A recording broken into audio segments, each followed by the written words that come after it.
Assalamualaikum teman-teman. Kembali lagi di channel YouTube Irma Nurhidayati Stories dengan cerbung yang berjudul Kawin Kontrak CEO karya Irma Nurhidayati. Jangan lupa bantu aku untuk terus mengembangkan channel ini dengan cara share, komen, like, subscribe, dan nyalakan tombol loncengnya untuk notifikasi ya. Terima kasih.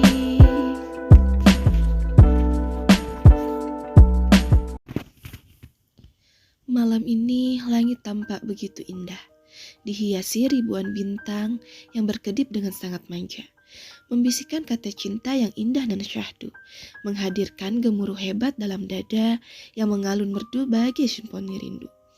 Pintu kamar mandi terbuka. Aku menjerit dan langsung menghadap kembali keluar jendela. Mas Arka keluar dari sana dengan bertelanjang dada. Perlahan lelaki itu mendekatiku. Buka matamu, Mai. Aku menggeleng singkat. Tidak mau, selama Mas Arka belum memakai baju. Aku sudah memakai baju, Hani. Aku mengintip dari sela-sela jariku. Ternyata benar, lelaki itu sudah tidak bertelanjang dada lagi. Aku ini suamimu, Hani. Jadi jangan ada malu di antara kita. Bukankah sekarang aku milikmu dan kamu milikku? Kita akan selalu saling mencintai dan juga saling menjaga. Miss you, ucap Mas Arka seraya mengecup singkat keningku. Wajahku memanas. Ucapan Mas Arka terdengar begitu syahdu dan berhasil menghipnotisku. Ada apa dengan jantungku? Mengapa debarannya begitu cepat dari biasanya? Lelaki itu mengusap gusar wajahnya, lalu pergi begitu saja dari hadapanku. Kebiasaan, tidak pernah fokus bila berbicara denganku, ucapnya seraya menyandarkan tubuhnya di sofa. Aneh, mengapa sikap Mas Arka menjadi manja seperti itu? Tak hanya manja, lelaki itu juga menjadi over dan sering sekali merajuk seperti anak kecil. Kamu kenapa, Mas? Tidak, jawabnya singkat. Yakin? Lelaki itu mengangguk ragu. Yakin. Ya udah, aku tidur dulu, Mas, ucapku seraya membaringkan tubuhku di pembaringan. Mai, kamu itu tidak peka, teriaknya dari sofa. Diam-diam aku tersenyum menanggapi ocehan Mas Arka. Aku sengaja berpura-pura tidur, agar lelaki itu semakin merasa kesal sendiri. Mas Arka kembali berdecak kesal. Derap langkahnya terdengar mendekati ranjang. Aku tahu kalau kamu itu tidak tidur, Mai. Mas Arka membalikkan tubuhku, lalu meniup kedua mataku yang tengah berpura-pura terpejam. Aku langsung mengerjap, pahatan indah ciptaan Tuhan terpampang jelas di depan mata. Dengan jarak sedekat ini, Mas Arka tampak gagah dan memiliki karismatik yang mampu membuat kaum hawa jatuh hati padanya. Senyum indah menghiasi wajah tampannya. Kedipan mata lelaki itu selalu berhasil menghipnotisku, membuat jantung ini berdetak tak menentu, karena menahan rindu setiap waktu. Jangan memandangku seperti itu. Tanpa kamu pandang pun aku tahu, kualitas ketampananku sudah terjamin. Tidak akan ada wanita yang kecewa bila bersanding denganku. Tingkat percaya dirimu terlalu tinggi, Mas, ucapku seraya mencubit singkat perutnya.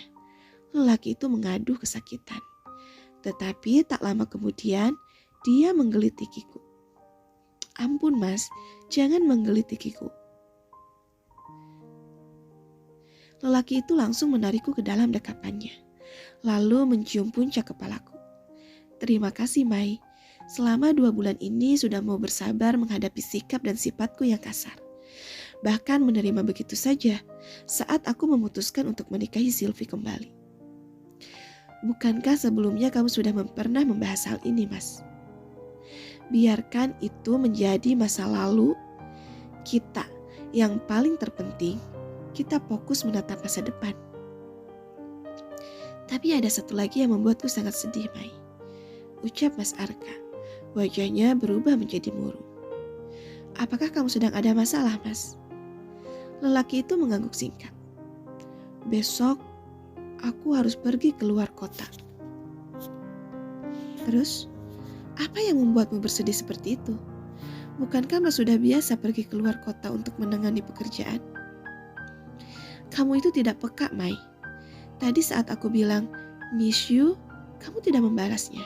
Sekarang saat aku merasa sedih karena akan pergi jauh dari istri tercinta, lagi-lagi kamu kurang peka.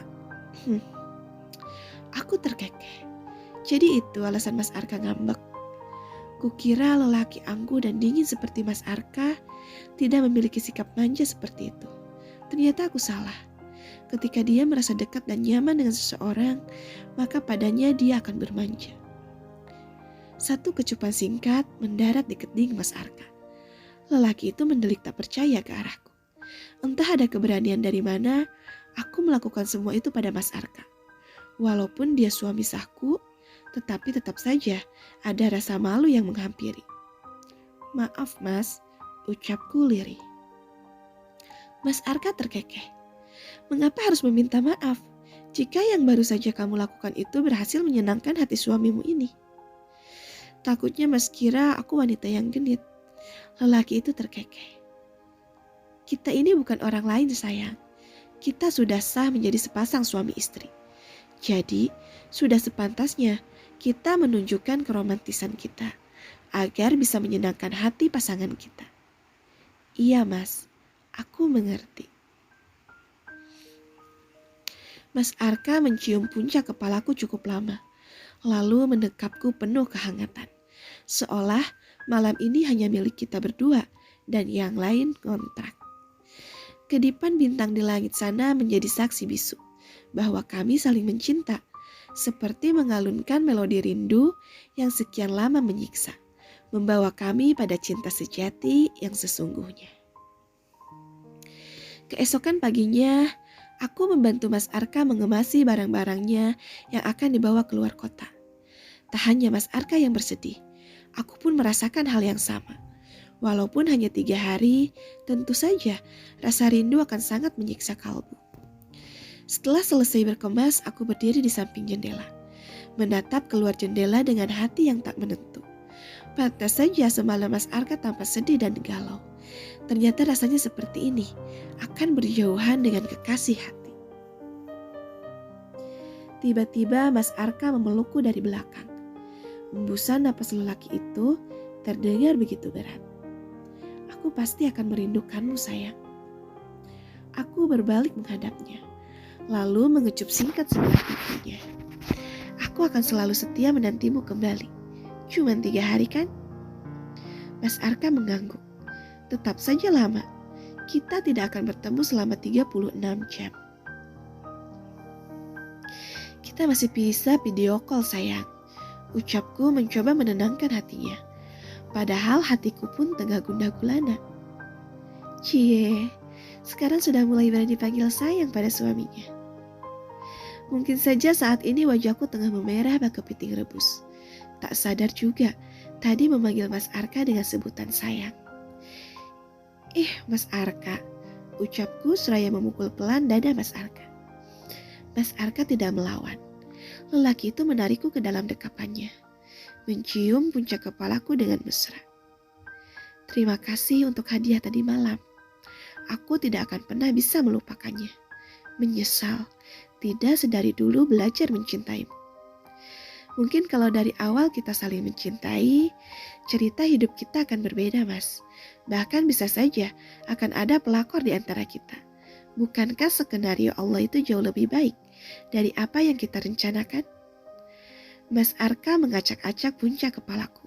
Semakin hari kamu semakin menggemaskan Hani. Rasa cintaku semakin besar padamu.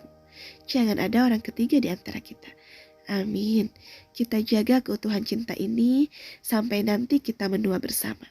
Dan Mas Arka adalah orang pertama yang akan menyaksikan rambutku beruban dan kulitku keriput nanti. Pasti sayang, aku mencintaimu sekarang, esok, dan nanti. Wafer sayang. Oh, kamu sedang ingin wafer? Kalau aku lapar sayang. Aku menggeleng singkat, seraya mengerucutkan bibir. Kamu tidak romantis, Ai. Wafer itu maksudnya baper. Mas Arka terkekeh. Cie, sekarang panggilannya ganti lagi. Sudah mulai nyaman ya? Aku mendelik tak percaya dan langsung membekap mulutku sendiri. Mengapa mulut ini tidak bisa terkontrol dengan baik? Mungkinkah karena adanya rasa nyaman, sehingga membuatku nyaman pula memanggilnya dengan panggilan itu.